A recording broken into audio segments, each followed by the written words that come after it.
आज जो हमारा टॉपिक ऑफ डिस्कशन है वो है बायो कंट्रोल की मैस प्रोडक्शन। आप किसी भी एग्रीकल्चर जो फील्ड है उसके अंदर अगर डिजीज़ आती है या इंसेक्ट पेस्ट आती है इंसेक्ट पेस्ट आते हैं तो उसके ख़िलाफ़ डिफरेंट किस्म के पेस्टिसाइड यूज़ किए जाते हैं, इंसेक्टिसाइड यूज़ किए जाते हैं जो कि हार्मफुल होते हैं हमारे इन्वायरमेंट के लिए। क्योंकि देखिए, अगर आप विलेज बैकग्राउंड रखते हैं या कभी आपका ये वास्ता हुआ हो कि कहीं पे अगर पेस्टिसाइड का छिड़काव किया जाए और वहाँ पे जो जानवर हैं, कहा जाता है कि इतने दिन तक वो घास ना खाएं। इसी तरह से जो इंसान वहाँ से गुज़रते हैं उनके लिए भी स्मेल और डिफरेंट किस्म के जो है वो प्रॉब्लम फेस करना पड़ते हैं। तो इसके लिए साइंटिस्ट ने एक सॉल्यूशन निकाला है, साइंटिस्ट ने एक हल निकाला है, और वो है कि आप जो है वो बायोलॉजिकल कंट्रोल एजेंट्स यूज़ करें। तो सबसे पहले हमें पता होना चाहिए कि बायोलॉजिकल कंट्रोल एजेंट्स क्या होते हैं। बायोलॉजिकल कंट्रोल एजेंट ऐसे मैक्रोब्स, प्रीडेटर या पैरासाइट्स होते हैं जो किसी दूसरे को फीड करते हैं या दूसरे किसी मैक्रो ऑर्गेनिज्म या जो पैथोजन होता है उसकी एक्टिविटी को सप्रेस करते हैं। मतलब इसको ऐसे समझ लें कि दो इंसान हैं, उनमें से एक इंसान जो है वो क्या है, हैवी है, और दूसरा इंसान जो है वो क्या है, वीक है। जो हैवी इंसान होता है वो क्या करता है, वीक इंसान को ऐसे कहें किल कर देता है या उसकी एक्टिविटी को स्टॉप कर देता है। तो बिल्कुल बायोलॉजिकल कंट्रोल के अंदर भी बिल्कुल यही होता है कि कुछ मैक्रो ऑर्गेनिज्म स्ट्रांग होते हैं जो जिनका काम यही होता है कि उन्होंने दूसरे मैक्रो ऑर्गेनिज्म को सप्रेस करना है। तो इसमें एक जो है वो जो लैब की हद तक तो आप जो है वो मसलन उसका कल्चर, उसकी प्लेट्स बना के जो है उसको आप जो है वो दिखा सकते हैं। लेकिन अगर आपने फार्मर तक पहुंचाना है तो उसके लिए आपको इसकी मैस मल्टीप्लिकेशन करना पड़ती है। तो उसके लिए कुछ स्टेप हैं। सबसे पहला जो स्टेप है कि आपने सबस्ट्रेट तैयार करना है, यानी जिसके ऊपर आप अपना बायोलॉजिकल कंट्रोल एजेंट्स जो है वो ग्रो करवाएंगे।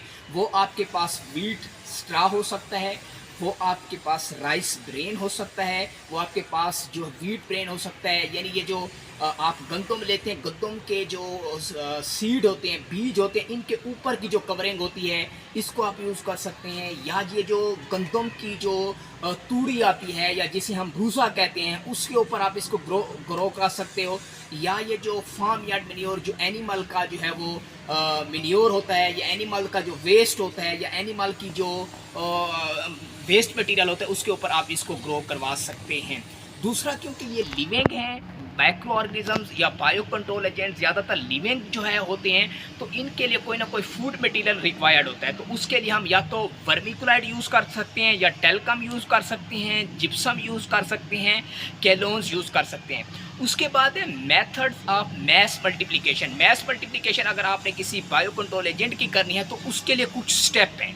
जो सबसे पहला स्टेप है वो है प्रिपरेशन ऑफ मीडियम, कि आपने जिस जो बायो कंट्रोल एजेंट है उसको आगे लेके जाना है, उसके लिए आप क्या बनाएंगे, मीडियम बनाएंगे। मसलन डिफरेंट किस्म के बायोलॉजिकल कंट्रोल एजेंट यूज़ हो रहे हैं। ट्रैकोडर्मा विरिडी है, ट्रैकोडर्मा हार्जिनम है, बिसिलस की बहुत सी स्पीशीज़ हैं, ट्रैकोडर्मा की भी बहुत सी स्पीशीज़ हैं। तो एक दो के नाम जो है मैंने आपसे डिस्कस किए। सबसे पहले आप क्या करेंगे, उनके लिए मीडिया बनाएंगे। मीडिया बनाने के बाद आप क्या करेंगे, इनकी मैस मल्टीप्लिकेशन करवाएंगे। मैस मल्टीप्लिकेशन करने का मेथड यही होता है कि मैस मल्टीप्लिकेशन से भी पहले एक स्टेप आता है कि जब आप मीडिया बना लेंगे उसके बाद आपने उसको स्टीरिलाइज करवाना है।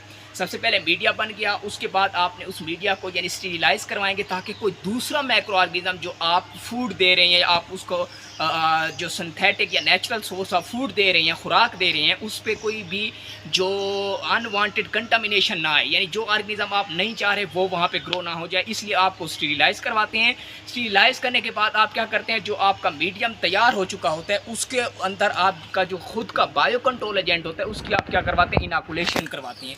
यानी आप पेट्री प्लेट डिफरेंट किस्म की होती हैं उनको स्टीरिलाइज कंडीशन के अंदर क्या करते हैं, ग्रो करवा के जो है वो उनको जो डिफरेंट किस्म की प्लेट्स हैं जब वो तैयार हो जाती हैं तो फिर आता है इसको क्योंकि ये तो प्लेट के अंदर थोड़े से मैक्रो ऑर्गेनिज्म ग्रो होंगे, इनके कुछ स्पोर्स ग्रो होंगे, हमने करने बड़े लेवल पे, तो उसके लिए इसके लिए फर्मेंटर यूज़ होते हैं। तो अगला जो स्टेप इसके लिए आप करेंगे वो होगा बायोमास को मिक्सड करेंगे कैरियर मटेरियल के साथ फर्मेंटर के अंदर और उसको कुछ दिन के लिए इंक्यूबेट करेंगे। इंक्यूबेट करने के बाद आप उसके अंदर जो है वो मसलन जो है वो टेल्कम पाउडर मिक्स करेंगे 1:2 रेशो, और इसी तरह से आप उसके अंदर कार्बोक्सीमिथाइल सेलुलोज मिक्स करेंगे 5 ग्राम पर केजी। ये कार्बोक्सीमिथाइल सेलुलोज ये क्या होता है, बाइंडिंग मटेरियल होता है। या इसके लिए जब ये सारा तैयार हो जाएगा, यानी आपने मीडिया तैयार कर लिया, मीडिया की स्टीलाइजेशन कर ली, और उसके बाद स्टीलाइजेशन के बाद आपने उसके अंदर इनाकुलेशन करवा दी, और वो एक ख़ास जो है वो कंसंट्रेशन में प्रोड्यूस हो गया। फिर आपने उसकी जो है वो बायोमास उसका तैयार किया, या फर्मेंटर के अंदर उसको बड़े पैमाने पे तैयार कर लिया। तो अब अगली बारी आती है कि आप जो बायो कंट्रोल एजेंट है वो तो हो गया है तैयार, अब उसकी आपने पैकिंग करनी है। तो पैकिंग जो है वो आप किसी भी पॉलीथीन बैग्स के अंदर करते हैं। ये डिफरेंट किस्म की पैकिंग जो है वो आ रही है बायोलॉजिकल कंट्रोल की। और उसके बाद आपने सबसे बड़ी बात होती है कि अगर आपने कोई प्रोजेक्ट जो है वो मसलन नई चीज़ सेंथिसाइज की है, तो अब बारी आती है उसको मार्केट करने की। तो आपने इसको डिफरेंट जो पेस्टिसाइड सेक्टर्स हैं, या डिफरेंट किस्म के जो डीलर्स हैं, या डिफरेंट किस्म के जो फार्मर्स हैं, आप उनसे कॉन्टैक्ट करेंगे और आप उनसे रब्ता करेंगे, और आप उनको कहेंगे कि ये मेरा एक बायो कंट्रोल एजेंट्स है, ये जो है आप अप्लाई करें अपनी फील्ड के अंदर, तो ये जो आपको जो है वो मसलन बेनिफिट्स देगा। तो इस तरह से आप किसी भी बायो कंट्रोल एजेंट को मैस मल्टीप्लिकेशन करके फार्मर्स की इंसेक्टिसाइड से, पेस्टिसाइड से इन्वायरमेंट को जो है वो जो है वो नुकसान पहुंचा रहा है, उससे आप इसको सेफ बना सकते हैं। तो आज मुझे इसी के साथ इजाज़त दीजिए।